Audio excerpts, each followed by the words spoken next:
longtime San Francisco Bay Area resident and icon.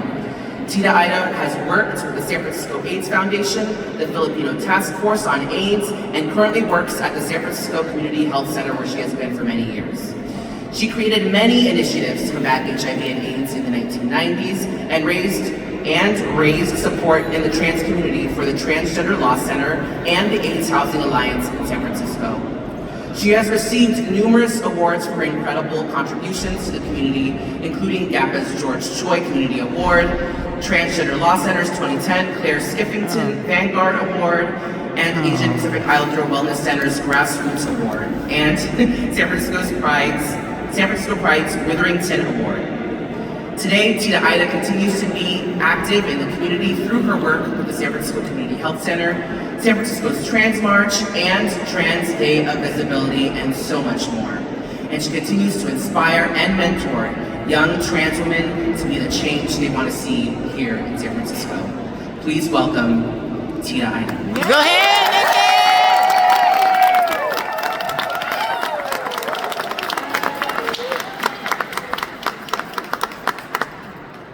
All right,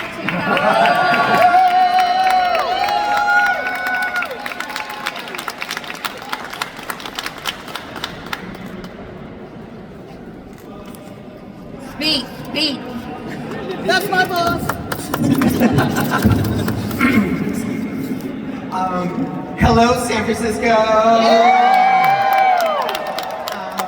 Yeah, you heard it. My name is Nikki Kalma, but I think Tita Ida has less warrants of arrest, so I use that. But I've been here in the United States, in the Bay Area, particularly since 1989, and I can safely say and courageously say that San Francisco made me who I am. All right. Because this is a city where you can be yourself. You can also do almost everything you want to achieve, and there are a lot of great people here who are making sure that this city is going to be a safe place for everybody. I work for the San Francisco Community Health Center, formerly known as API Wellness Center. And I think many of you know that it is the home of Trans Tribe, a drop-in center for the trans community. And we courageously took a leap of faith to secure a building for 5 years, 6,000 square foot. You have a drop-in, you have counseling rooms, we have a beautiful back space, open space that you can hold meetings and so many more. We need to own it. Yeah, and then we also have, recently we took over Tatum Budin Navigation Center. Yeah. It is an 86-bed facility, shelter, and we provide different services over there. And now actually we do have a waiting list, which is really interesting because we want to make sure that no one is out in the street. No transgender person is out in the street over there. You know? Yes. So we made the process simpler, we made everything faster. Okay.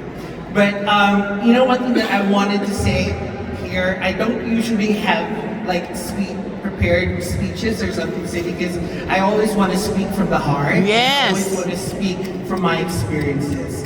So recently, actually just like last Monday, so how many people know Cecilia Chung? Yeah. So she's my buddy. She's the only person that I can call at 2 o'clock in the morning and tell her that I'm really pissed, on something, and she'll listen to me. So we just came back from Munich, Germany, and it was the International AIDS Conference, which I think I'm going to pitch to our mayor that we should send representatives there because it's such an amazing conference for folks who the global scale, the global view of HIV is different from what we have over here in the United States. It's really, I met someone from South Africa, from Durban, who's so proud of her program. And when I asked her, well, how much money do you receive, And she said, $10,000. And I said, for what? A quarter or something, you know? And no, for the whole year. And I kind of like shrunk because what can 10,000 really do? You know, for us here, we get funding that really, you know, we take care from everybody from our outreach workers to the top. So it's a very different view out there. So I encourage you all to learn more about what's going on in the HIV world globally. So, yeah. Yeah. So we were at the International AIDS Conference. By the way, Munich was so hot. I was like, oh my God, you know, so. My takeaway, which kind of like resonated to what I do, you know, now here in San Francisco. On the news, of course, everything was in Deutsch, German, you know, but they had English channels. But the word that kept coming up every 4 seconds, every 5 seconds was Kamala. Kamala was really being celebrated over there. So I feel kind of like, you know, the world is watching us. The world is watching us. So as leaders, we cannot fail these people who are watching us to make sure that we make the right decision. And second, this conference has 16,000 attendees.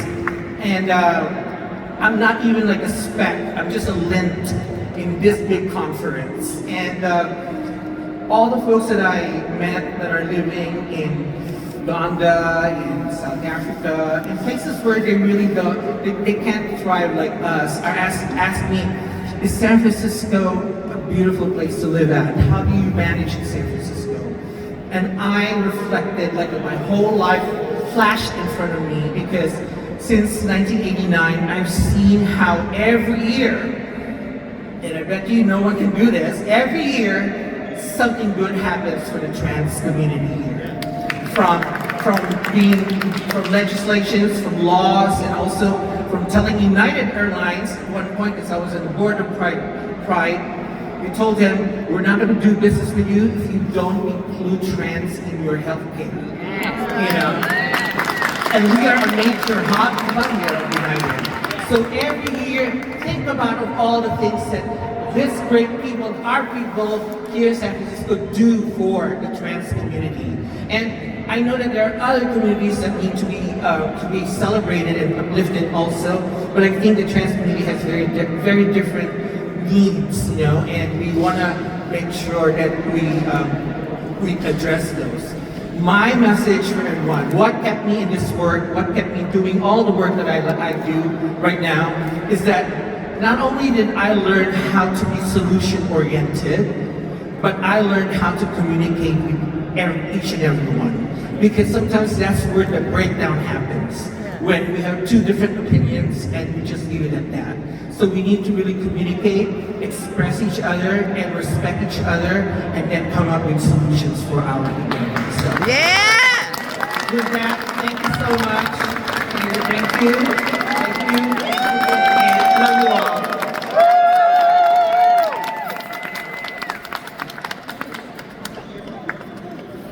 All right, we have been given the cue. There's a wedding that is coming, so we have to get out of here. But before we do that, I do want to say one last thank you, and that is to my staff. Please give it up for Cherry, Audrey, and Shane. Everything today. You guys are amazing and did an incredible job. Thank you. Have an amazing Trans History Month. We have snacks out there in the hallway from the mayor's office. Please take some snacks and have an amazing And have some champagne.